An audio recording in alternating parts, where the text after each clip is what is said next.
Allah Subhanahu wa Ta'ala memberikan tanbih kepada kita hamba-hambanya yang amanu wa taqwa. Sebagaimana firman Allah dalam surah As-Saff ayat 9. Allah berfirman, A'udzubillahi minasyaitonir rajim. Huwallazi arsala rasulahu bil huda wa dinil haqq liyudhhirahu 'alad dini kullih walau karihal musyrikun. Dialah Allah yang mengutus rasulnya dengan membawa al-huda, yaitu Al-Qur'anul Karim, wa dinil haqq, dan agama Allah yang hak, yaitu ad-dinul Islam. Liyudhhirahu 'alad dini kullih, agar Allah menangkan di atas semua agama-agama ini, walau karihal musyrikun, walaupun orang musyrik benci, walau karihal kafirun, walaupun orang kafir benci, tetap Islam akan dimenangkan oleh Allah Subhanahu wa Ta'ala. Allah Subhanahu wa Ta'ala meyakinkan pada hamba-hambanya yang amanu wa taqwa, wa man nasru illa min indillahil azizil hakim. Jadi kemenangan itu datangnya dari Allah yang maha perkasa lagi maha bijaksana ini. Jadi masa depan ada di tangan Islam. Bahkan Allah berjanji, wa kana haqqan alaina nasrul mu'minin. Kewajiban kami, kata Allah, memenangkan golongan mukmin. Ini yang dikabarkan oleh Allah Subhanahu wa Ta'ala kepada hamba-hambanya yang amanu wa taqwa. Bagaimana kita melihat reaksi daripada golongan kafir, terutama sekali lembaga-lembaga riset dunia, pakar-pakar sejarah dunia. Salah satu di antaranya yaitu Arnold Toynbee.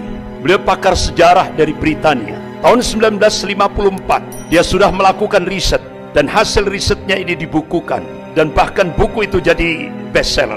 Judulnya Civilization on Trial, ujian atas peradaban. Arnold Toynbee ini seorang pakar sejarah. Dia mengakui bahwa dia seorang kafir yang kafah, tapi karena dia pakar sejarah, dia objektif. Ditulis dalam buku Civilization on Trial itu, Islam pernah memimpin dunia ini sepanjang 1353 tahun, dan itu diakui oleh pakar-pakar sejarah dunia, baik muslim maupun non-muslim. Kemudian dia tulis dalam bukunya Civilization on Trial itu, peradaban Islam ini akan menjadi tantangan terberat bagi kapitalisme global. Dan dia tulis, pusat komunisme internasional akan tumbang, bahkan kapitalisme Amerika akan tumbang. Dia menulis dunia Islam akan kembali memimpin dunia ini. Artinya apa? Dia seorang pakar sejarah non-muslim, dia objektif, dia tulis itu. Dia yakini bahwa masa depan ada di tangan Islam. Tapi di akhir tulisannya, dia tunjukkan bahwa dia sebagai seorang kafir yang kafah. Dia berdoa, semoga itu tidak terjadi.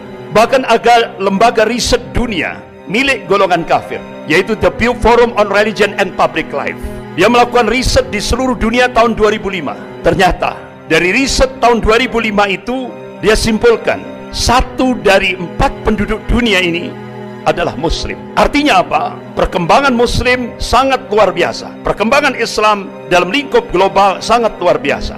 Bahkan jumlah umat Islam seluruh dunia tahun 2005 itu di total hampir 2,6 miliar. Akhirnya dia melakukan riset lagi, perkembangan dunia Islam 2010 sampai 2050. Hasil risetnya dipublish. Jadi diprediksi 2010 sampai 2050 perkembangan umat Islam akan naik drastis 73%.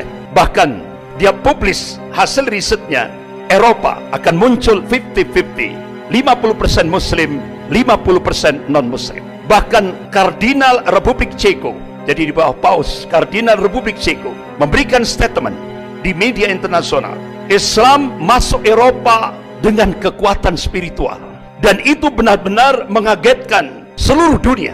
Jadi ternyata terjadi syahadat massal besar-besaran di kawasan Eropa. Asyhadu an la ilaha illallah wa asyhadu anna Muhammadan Rasulullah.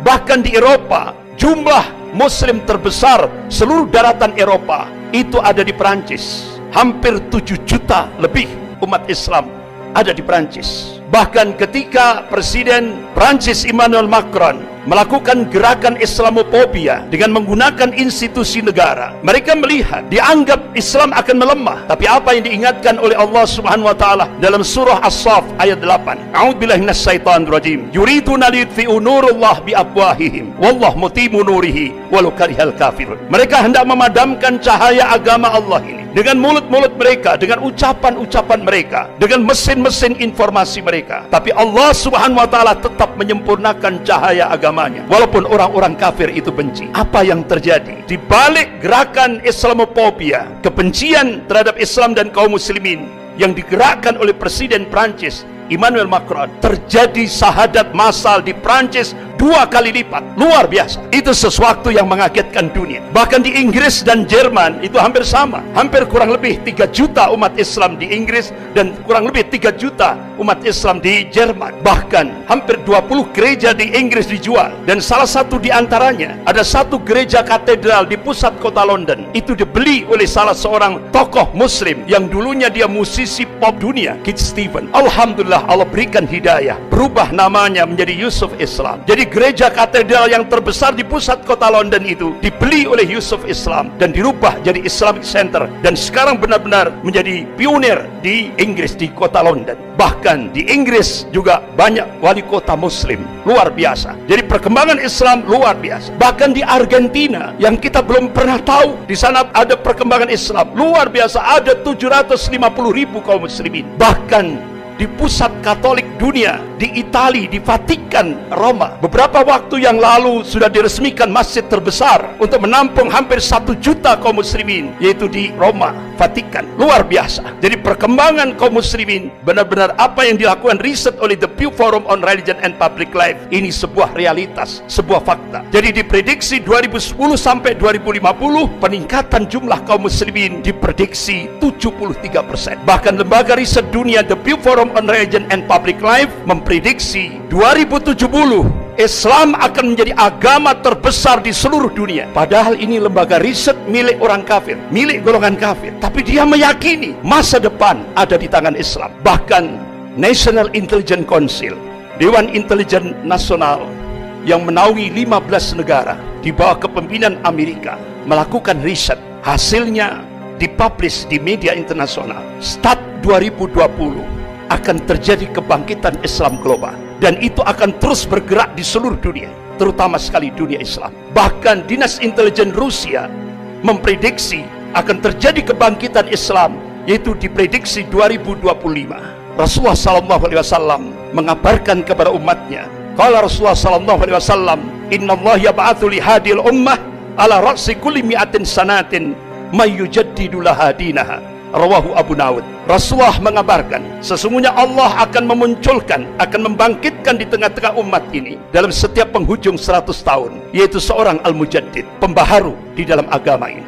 Imam Ahmad rahimahullah, beliau mencoba untuk mencari hadis-hadis sahih dalam kutubus sittah.